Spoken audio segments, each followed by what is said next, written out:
Hello everyone, कैसे हैं आप सब। एक बार पुनः शिव कोचिंग क्लासेस पर स्वागत है। और क्लास 12 फिजिक्स एनसीईआरटी में एक महत्वपूर्ण टॉपिक यहां पर मैं आपको समझाने वाला हूं। सूक्ष्मदर्शी में सरल सूक्ष्मदर्शी की आवर्धन क्षमता। इसके दो कंडीशन में क्वेश्चन पूछा जाता है। पहला कंडीशन आता है पर बच्चों, जब प्रतिबिंब स्पष्ट दृष्टि की न्यूनतम दूरी पर बने, और दूसरा आपका कंडीशन आता है जब प्रतिबिंब अनंत पर बने। तो दोनों कंडीशन पर कैसे व्यंजक लगाएंगे, कैसे प्रूव करेंगे, कैसे फार्मूला फाइंड करेंगे, वो चीज अपन क्लियर करने वाले हैं। वीडियो को अंत तक जरूर देखिएगा। आवर्धन क्षमता मैं आसानी से आपको समझाने की कोशिश करूंगा। सबसे पहले आप सूक्ष्मदर्शी समझें। सूक्ष्म मतलब छोटे वस्तुओं, दर्शी मतलब देखना। यानी एक ऐसा यंत्र जिसकी सहायता से हम छोटे वस्तु, सूक्ष्म वस्तुओं को हम बढ़ा करके देख सकते हैं, उनकी आकृति को बढ़ाकर यानी आवर्धित रूप में देख सकते हैं। आवर्धित रूप का मतलब है प्यारे बच्चों, यदि आपके पास छोटा आकार का कोई वस्तु है, उसे बड़ा आकार के रूप में देखना, यानी उसको बढ़ा करके देखना, ये आवर्धित रूप कहलाता है। तो सूक्ष्मदर्शी एक प्रकाशिक यंत्र है और इसकी सहायता से हम पास स्थित सूक्ष्म वस्तु को आवर्धित रूप में देख सकते हैं या इसके द्वारा देखा जाता है। क्लियर है। सूक्ष्मदर्शी किसे कहते हैं? तो सूक्ष्म वस्तुओं को देखने के लिए जिस प्रकाशिक यंत्र का हम प्रयोग करते हैं उसे सूक्ष्मदर्शी कहते हैं। यदि हम बात करें सूक्ष्मदर्शी के प्रकार की, तो सूक्ष्मदर्शी दो प्रकार का होता है प्यारे बच्चों, सरल सूक्ष्मदर्शी और संयुक्त सूक्ष्मदर्शी। जो हमारा आज का टॉपिक है वो सरल सूक्ष्मदर्शी है। सरल सूक्ष्मदर्शी किसे कहते हैं? कि सरल सूक्ष्मदर्शी कम फोकस दूरी का एक उत्तल लेंस होता है जो एक हैंडल में लगे फ्रेम में लगा होता है। ठीक है, कहने का मतलब उत्तल लेंस का एक हम समायोजन करते हैं एक किसी फ्रेम में, जो हमारा वो क्या बन जाता है? सरल सूक्ष्मदर्शी। सरल सूक्ष्मदर्शी की सहायता से पास की स्थित वस्तु को देखते हैं। ऐसा नहीं कि 2 किलोमीटर स्थित कोई वस्तु है उसको हम इस सूक्ष्मदर्शी से देखें, भैया वो छोटा दिख रहा है, यहाँ से बड़ा दिखने लगा, ऐसा नहीं। उसके लिए हमें दूरदर्शी का प्रयोग करना होता है। जैसे आप अपने घर में कोई भी सामान, किचन का सामग्री है, जैसे मान लीजिए दही है, दही को ही अच्छे बारीक से देखेंगे सरल सूक्ष्मदर्शी की सहायता से, तो प्यारे बच्चों आपको उसके छोटे छोटे जो कीटाणु होते हैं जिसके द्वारा दूध से दही में बदलता है वो आपको दिख जाएगा। समझ रहे ना? तो सरल सूक्ष्मदर्शी केवल पास की स्थित सूक्ष्म वस्तुओं को आवर्धित रूप में दिखाता है, यानी आकार में बड़ा कर देता है। ओके, तो सरल सूक्ष्मदर्शी एक उत्तल लेंस का संयोजन है, एक फ्रेम में लगा रहता है, हैंडल फ्रेम जिसे बोलते हैं। ठीक है, ये सरल सूक्ष्मदर्शी। क्वेश्चन पूछ दिया जाता है सरल सूक्ष्मदर्शी किसे कहते हैं, आवर्धन निकालो। तो फिर अपन एक डायग्राम बनाएंगे प्यारे बच्चों सरल सूक्ष्मदर्शी का। ये आपका डायग्राम है।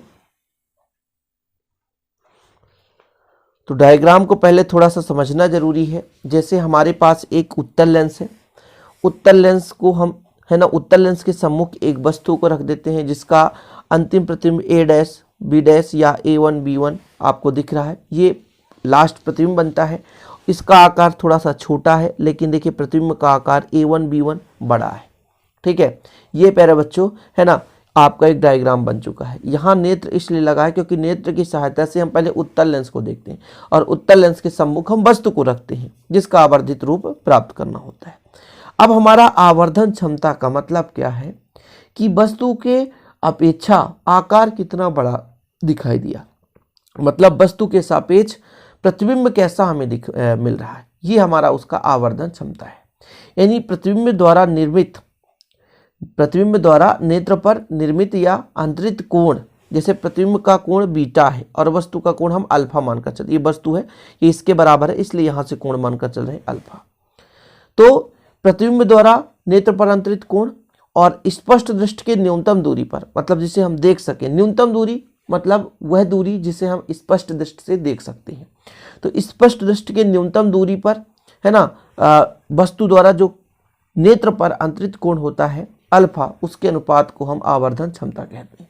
मतलब प्रतिबिंब द्वारा नेत्र पर कितना कोण बन रहा है, दर्शन कोण या अंतरित कोण। नेत्र पर जो कोण बनता है उसे दर्शन कोण कहते हैं, सबको पता है। तो प्रतिबिंब द्वारा नेत्र पर कितना अंतरित हो रहा कोण, और दूसरा जब वस्तु को हम स्पष्ट दृष्टि के न्यूनतम दूरी पर रखते हैं, जब वस्तु को हम स्पष्ट दृष्टि के न्यूनतम दूरी पर रखते हैं तब कितना अंतरित कोण हो रहा होता है। चीजें क्लियर है कि प्रतिबिंब द्वारा कितना निर्मित हो रहा कोण, और जब वस्तु को स्पष्ट दृष्टि के न्यूनतम दूरी पर रखा गया तब कितना कोण बन रहा है, इन दोनों का रेशियो। जैसे मैं कह रहा हूं वस्तु a1 b1 है, इसका कोण जो है कितना बन रहा है, बीटा, पूरा का पूरा कोण बीटा। और मान लेता हूं वस्तु स्पष्ट दृष्टि के न्यूनतम, वस्तु यहां पे है, इसके समक्ष इसके बराबर A1 A2 यहाँ पर सॉरी B1 A2 है, तो इसके द्वारा जो कोण है वो अल्फा। तो आपका अल्फा जो है वो स्पष्ट दृष्टि के न्यूनतम दूरी पर बना कोण है, और जो आपका बीटा है वो प्यारे बच्चों क्या है, प्रतिबिंब द्वारा नेत्र पर अंतरित कोण है। ठीक, तो अब आपको लिखना है आवर्धन क्षमता प्रतिबिंब द्वारा नेत्र पर अंतरित कोण बीटा तथा वस्तु द्वारा नेत्र पर अंतरित कोण अल्फा के अनुपात को सूक्ष्मदर्शी की आवर्धन क्षमता कहते हैं। ठीक है, या आप ऐसे भी लिख सकते हैं, ध्यान रखिएगा, प्रतिबिंब द्वारा नेत्र पर अंतरित कोण बीटा और स्पष्ट दृष्टि की न्यूनतम दूरी पर स्थित वस्तु द्वारा नेत्र पर अंतरित कोण के अनुपात को सूक्ष्मदर्शी की आवर्धन क्षमता कहते हैं। नोट डाउन कर लें आप लोग फिर से, प्रतिबिंब द्वारा नेत्र पर अंतरित कोण बीटा तथा वस्तु द्वारा नेत्र पर अंतरित कोण या स्पष्ट दृष्टि की न्यूनतम दूरी पर स्थित वस्तु द्वारा, क्या स्पष्ट दृष्टि के न्यूनतम दूरी पर स्थित वस्तु द्वारा नेत्र पर अंतरित कोण के अनुपात को हम सूक्ष्मदर्शी की आवर्धन क्षमता कहते हैं। इसे स्मॉल m से दर्शाते हैं। फार्मूला लिख सकते हैं, आवर्धन क्षमता इक्वल प्रतिबिंब द्वारा नेत्र पर अंतरित कोण बटे स्पष्ट दृष्टि के न्यूनतम दूरी पर स्थित वस्तु द्वारा अंतरित कोण। इतना क्लियर है। इस डायग्राम के सहारे ही आपको संपूर्ण व्यंजक ज्ञात करना पड़ेगा बच्चों, इसलिए पहले आप सूक्ष्मदर्शी की परिभाषा वगैरह लिख सकते हैं, फिर डायग्राम को लेकर चलेंगे। ठीक है, तो डायग्राम आप लोग बनाएंगे अच्छे तरीके से। आपका एक लेंस है जो कि उत्तल लेंस है, और उत्तल लेंस के सम्मुख सूक्ष्म वस्तु है जिसका प्रतिबिंब A1 B1 दिख रहा है। ठीक, अब आपने आवर्धन क्षमता देख ही लिया कि आवर्धन क्षमता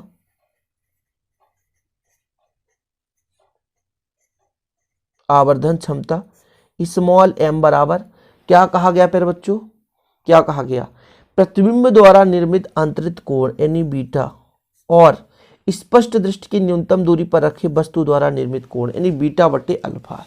ये बीटा है, ठीक है ना, ये बीटा है, क्या है, बीटा है, बीटा बटे अल्फा। ठीक है, इतना क्लियर। इसको आप समीकरण 1 दे सकते हैं जरूरत पड़ने पर। यदि हम मान लें अल्फा और बीटा का मान अत्यंत कम हो, ठीक है, आगे आप लोग लिखेंगे, यदि अल्फा और बीटा का मान, यदि अल्फा व बीटा का मान क्या हो, अत्यंत कम हो, तो जो आपका अल्फा होगा वो लगभग बराबर होगा tan अल्फा के, वह जो आपका बीटा होगा वो बराबर होगा tan बीटा के। ठीक, तब कितना हो जाएगा, m बराबर tan बीटा, कितना हो जाएगा, tan बीटा बटे tan अल्फा, और इसको आप समीकरण 2 दे सकते हो। ठीक है, क्लियर है यहाँ तक।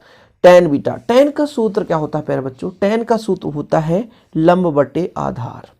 क्या होता है, लंब बटे आधार। इसको नोट डाउन कर ले, tan का फॉर्मूला क्या होता है, लंब बटे आधार। ठीक है, लंब बटे आधार। देखिएगा जरा, बीटा हम लेकर चलते हैं, ये आपका बीटा है प्यारे बच्चों। कोण के सामने वाली भुजा क्या कहलाती है, लंब। कोण के सामने वाली भुजा क्या कहलाती है, लंब। और यदि हम बात करें आधार की, तो आपको पता है कर्ण सबसे बड़ी भुजा है, कर्ण सबसे बड़ी भुजा है, तो तीसरी भुजा हो जाएगी आधार। ठीक, तो डायग्राम से या चित्र से बीटा बराबर लिख सकते हैं, कर्ण आपका हो जाएगा A1 B1, सॉरी लंब हो जाएगा A1 B1। मैं फिर से कहता हूं, कोण के सामने वाली भुजा लंब कहलाएगी और नीचे वाला भाग आधार, क्योंकि सबसे बड़ी भुजा कर्ण कहलाती है। तो OB1 क्या हो जाएगा आपका, OB1 यहां पर देख सकते हैं ना, OB1 ये आपका हो जाएगा आधार। इतना क्लियर है। तो हम बीटा बराबर रख सकते हैं इतना। तो थोड़ा यहां पर समझने की कोशिश करेंगे प्यारे बच्चों। मैंने कहा कि चूंकि जो आपका बीटा है वो किसके बराबर हो जाएगा, थोड़ा समझने का कोशिश करेंगे। ये बीटा है तो tan बीटा लेकर चलेंगे। tan बीटा बराबर कितना हो जाएगा, हमने क्या कहा भैया, लंब बटे आधार। तो A1 B1, अब थोड़ा समझिएगा, A1 B1 बटे आधार आपका क्या हो जाएगा, OB1। अच्छा, इसके लिए तो इतना क्लियर है, लेकिन आप लोगों को डाउट होगा कि क्या भैया ये बीटा इसके लिए नहीं है। जी हाँ है। यदि बीटा जिस कोण की मैं बात करूँ तो ये तो इसके लिए भी है, यानी AB बटे OB भी लिख सकते हैं। इसे tan बीटा और AB बटे OB, इनका रेशियो बराबर होगा। तो यहाँ पर हम लिख सकते हैं प्यारे बच्चों, तो इसको हम लिख सकते हैं AB बटे OB, ठीक है, ऐसा भी कर सकते हैं। जरूरत इसी की होगी प्यारे बच्चों, क्योंकि आप देखिए ना ये बीटा भैया, बीटा इसके लिए भी है तो ये इसका जो मान है उसके मान के बराबर होगा।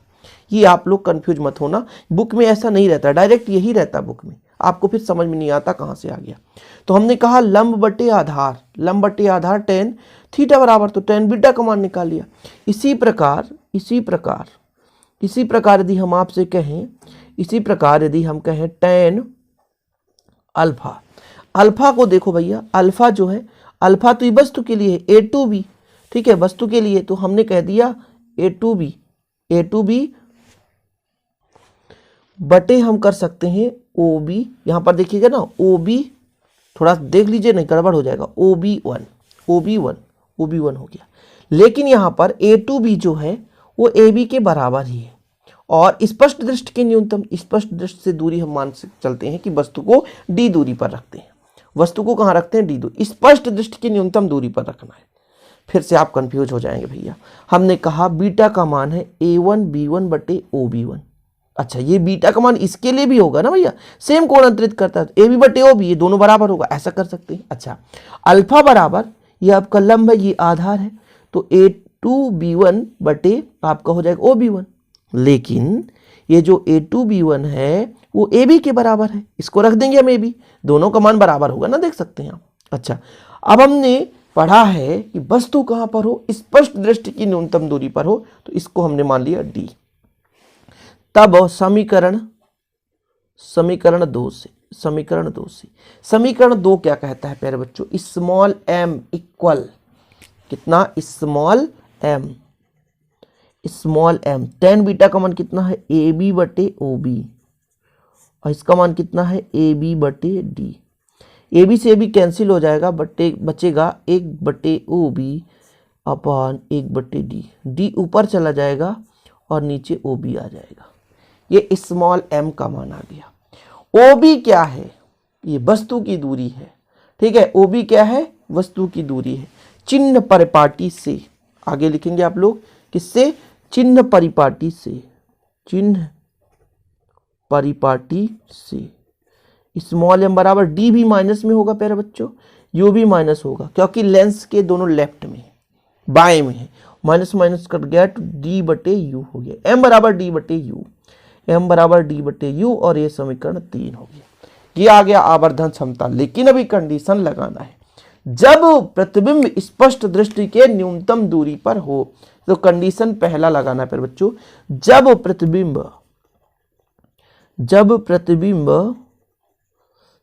प्रतिबिंब कहां पर हो, स्पष्ट दृष्टि की न्यूनतम, स्पष्ट दृष्टि की न्यूनतम दूरी पर हो, जब प्रतिबिंब स्पष्ट दृष्टि की न्यूनतम दूरी पर हो।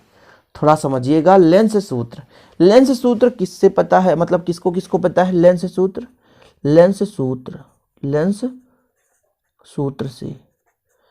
सूत्र क्या कहता है, 1/f बराबर 1/v बराबर 1 माइनस 1/u, ये है लेंस सूत्र।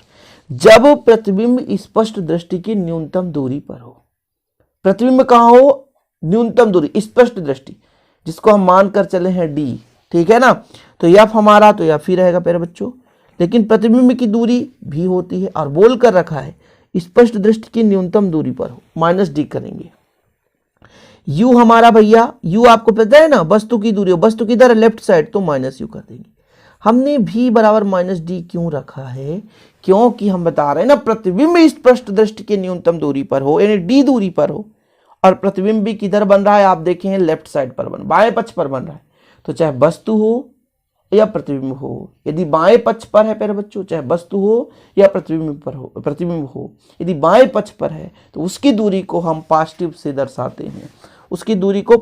दर्शाते हैं, ये आ जाएगा 1/f, ये माइनस है ना, तो माइनस ऊपर ले जाओ तो माइनस हो जाएगा, है ना, और माइनस माइनस से प्लस हो जाएगा 1/u, ठीक है, 1/u इतना। लेकिन हमारे पास यहाँ पर कितना है, d बटे यू, तो d बटे यू तो दिख नहीं रहा, तो एक काम करते हैं, दोनों पक्षों में d का क्या कर दे, गुणा कर दें, ठीक है। तो आगे नोट डाउन करें, दोनों पक्षों में d का गुणा, यहाँ तक क्लियर ना प्यारे बच्चों, ठीक, दोनों पक्षों में d का गुणा करने पर आगे करते हैं दोनों पक्षों में डी का गुणा करने पर दोनों पक्षों में डी का गुणा कर दीजिए। कितना आ रहा है जरा देखिए, डी अपान एफ इक्वल यहाँ पर माइनस डी अपान डी प्लस हो जाएगा डी अपान यू। यही दिख रहा है ना आपको, डी का गुणा कर दिए तो डी अपान एफ रहने दो, ये डी से डी कट जाएगा तो -1 प्लस डी अपान यू। ठीक है, यदि इसको पक्षांतर कर दो तो डी अपान यू निकल कर आएगा, ये माइनस इधर आएगा तो प्लस हो जाएगा तो 1 प्लस डी अपान एफ। इसको आप समीकरण 4 दे सकते हो। समीकरण किस में रखना मान, समीकरण 3 में, समीकरण 3 से समीकरण 3 क्या कहता है, m बराबर डी अपान यू। इसके जगह हम रख सकते हैं एक धन डी अपान एफ। जी हाँ प्यारे बच्चों, यही आ गया आपका आवर्धन क्षमता जब प्रतिबिंब स्पष्ट दृष्टि की न्यूनतम दूरी पर हो। समीकरण 3 व 4 से, ठीक है, समीकरण 3 व 4 से ऐसा कर लो। यहां तक क्लियर है। अगला कंडीशन क्या है, स्थित सेकंड है, कंडीशन सेकंड है भैया, स्थित दूसरा क्या है, जब प्रतिबिंब अनंत पर हो। जब प्रतिबिंब कहां पर हो, अनंत पर हो। जब प्रतिबिंब कहां पर हो, अनंत पर हो।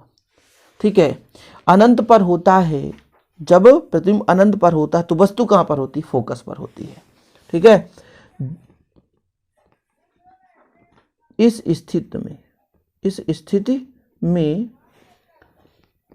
वस्तु की स्थिति u बराबर f होगा।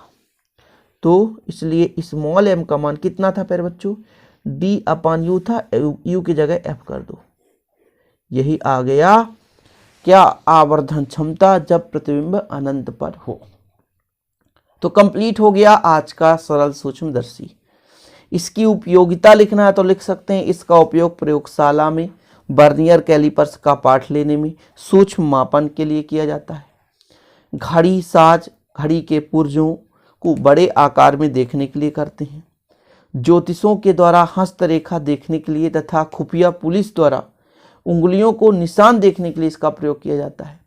प्रयोगशाला में स्लाइड को देखने के लिए इसका उपयोग किया जाता है। ठीक है, लिख लेंगे, 2-3 उपयोग लिख लेना यदि आ ही गया तो, कि इसका उपयोग कहाँ करेंगे भैया, घड़ी पुर्जों को देखने के लिए, है ना, प्रयोगशाला में करते हैं, या कि खुफिया एजेंसियों द्वारा हाथ के जो लाइनें होती हैं ना, हाथ में जो उंगलियों में प्यारे बच्चों, है ना, उनकी निशान को देखने के लिए करते हैं। तो ये हो गया आज का इंपॉर्टेंट टॉपिक सरल सूक्ष्मदर्शी। उम्मीद करता हूँ आज इसे अच्छे तरीके से आप समझ गए होंगे। टॉपिक जो भी होंगे इस चैप्टर के वो कंप्लीट करा दिए जाएंगे और पॉइंट बाय पॉइंट कराया जाता है ताकि आप लोगों को डाउट ना हो सके। वीडियो पसंद आए तो लाइक जरूर करें, शेयर करें। मिलते हैं नेक्स्ट वीडियो के साथ। जय हिंद, वंदे मातरम।